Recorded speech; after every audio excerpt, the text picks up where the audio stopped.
Welcome to Jets Post-Game Overtime, an exclusive live stream on SMY.TV. Our guys will hand out their full report cards from today's 24-17 loss to the Patriots and much more analysis. Jonas Schwartz alongside, of course, Ray Lucas, Mike Westhoff, Willie Colon. Let us begin with the offense. Ray, what grade are you giving the offense? I gave him a D+.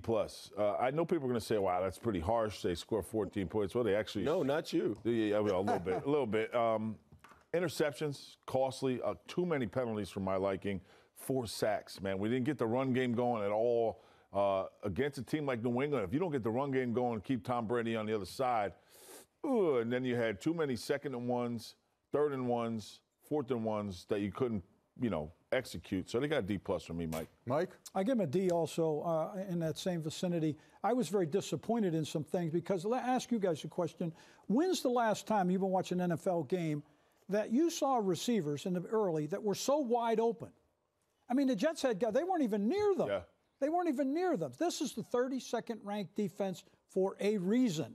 Now, they made the adjustments. Willie talked about this earlier. They played a heavier front. Yeah. The Jets now have to throw the ball on first down against that front.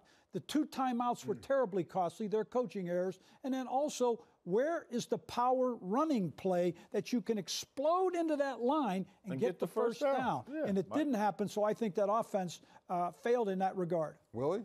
I gave him a C-. I mean, they pretty much hit it all in the head. But I was really disappointed with this offensive line on short yardage. You got to convert that. I mean, we have the will. We have the skill set to get it done. They have to get in. They weren't able to do that. Credit also Seferian-Jenkins, he was 8 for 46. Josh McCown, even though he had 2 touchdowns, he did have 2 interceptions. However, he stayed in the game. He rallied.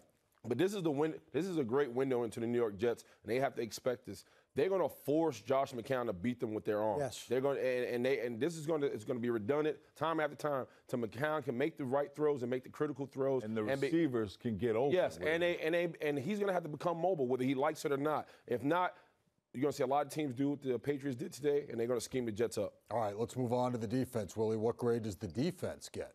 I gave them a C-. I felt like they started off hot. Too many opportunities. They've blown bunch of screens.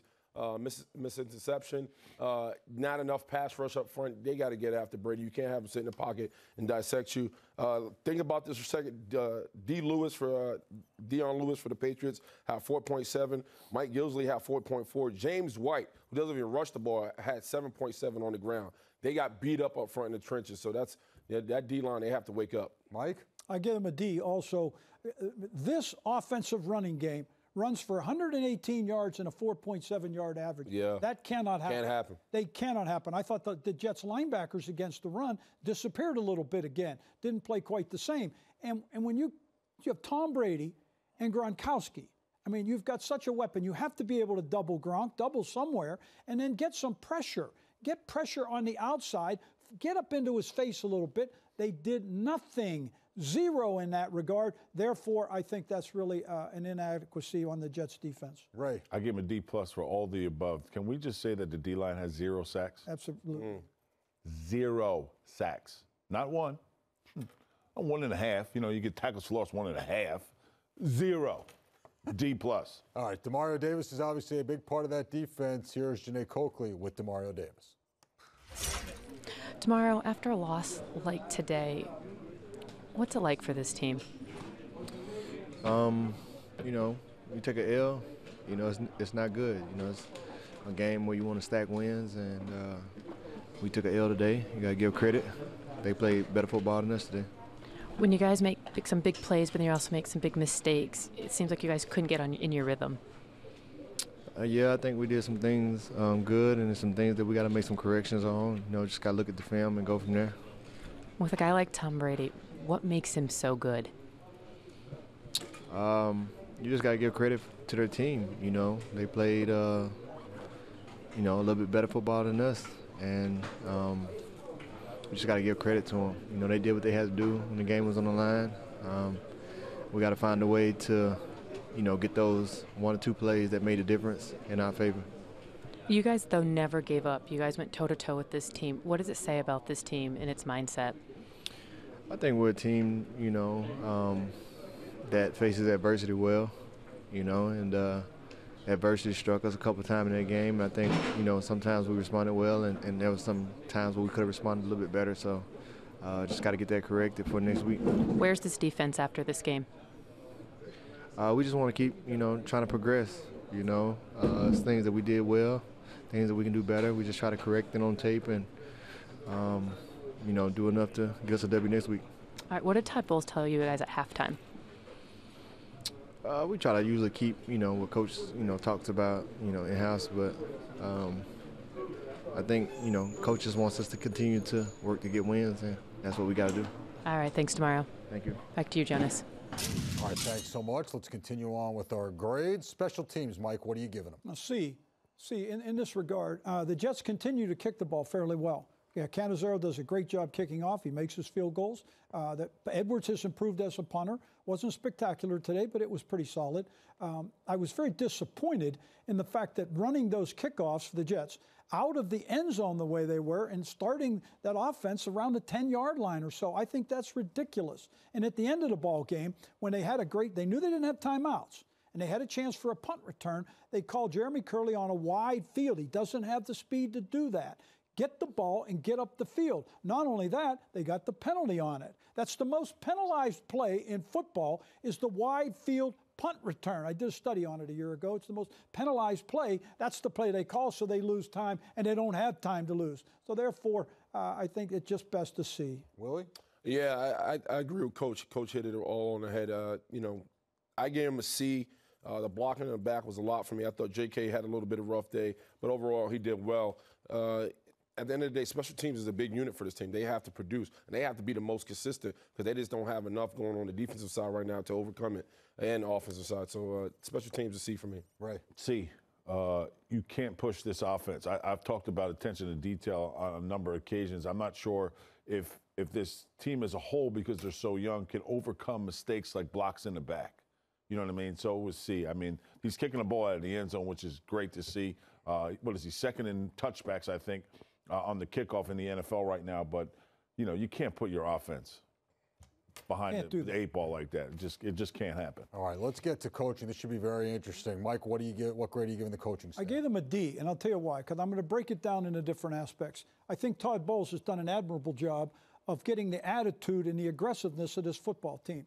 But then I think everybody else has to come in, not only Todd, but everyone a little bit. And the offense, the fact that they have 2nd and 1 and can't convert time after time is really a mistake.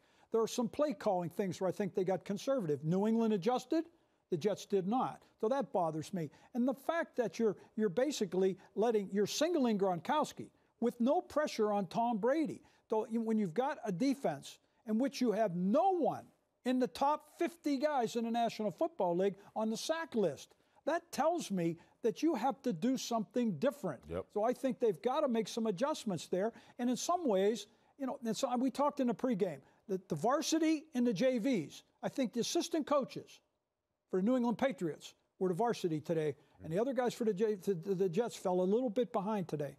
Right. F.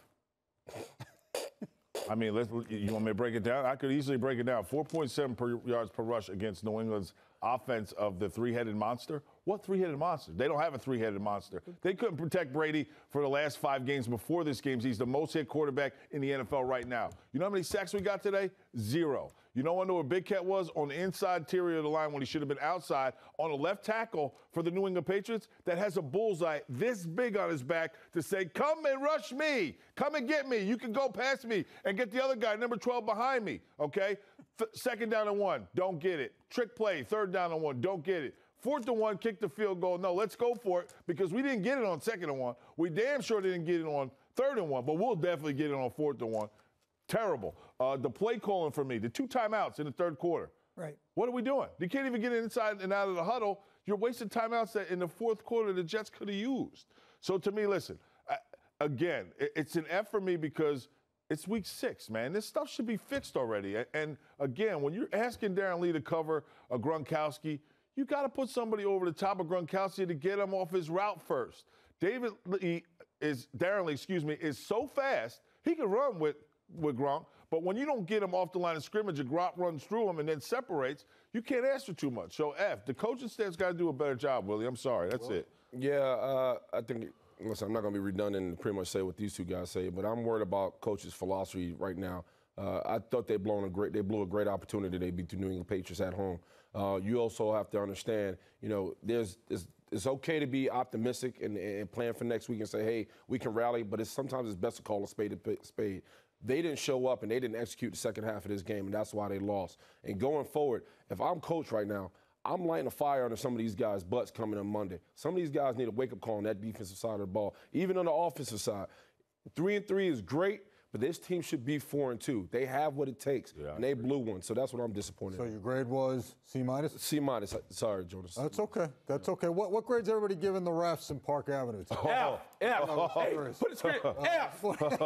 F. Park Avenue. Hold on. Let me show you. Yeah, show them, right? I asked that F question. minus. F minus. How about F minus? How you like that? If you can get lower than the F, I'll give it to you. Can we do F minus? We couldn't end the show without that. G. I'm giving it a G. I'm tired of the refs. Should actually give him an H. Thanks for tuning into the live stream. F minus. Post-game overtime. For Ray Lucas, Mike Westhoff, Willie Colon. That is Jonas Schwartz right there, baby. I'm Jonas Schwartz. SMY.TV and thejetsblog.com for more coverage and analysis of today's game. A, B, C, D, E. Listen to you, Park Avenue. F. Suck.